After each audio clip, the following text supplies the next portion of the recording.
পশ্চিমবঙ্গ সরকারের পরিবার পরিবার কল্যাণ দপ্তরের অর্থানুকূল্যে আজ এই সাতখালী গ্রামে একটি স্বাস্থ্য কেন্দ্র যে স্থাপিত হয়েছিল তার শুভ উদ্ঘাটন করলেন সম্মানীয় মন্ত্রী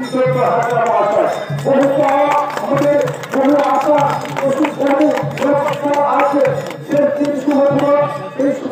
আশা আমাদের তুলনা হয়ে গেল।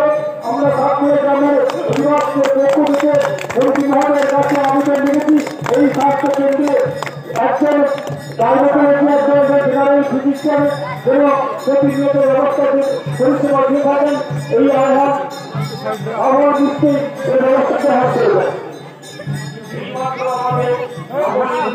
আজ সাতখালী সুস্বাস্থ্য কেন্দ্র দ্বার উদ্ঘাটন করলেন মাননীয় পশ্চিমবঙ্গ সরকারের ভারপ্রাপ্ত সুন্দরবন মন্ত্রী মাননীয় বঙ্কিমচন্দ্র হাজরা মহাশয়।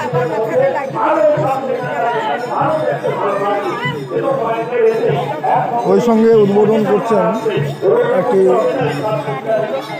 প্রায় 300 কিলোমিটার রাস্তা।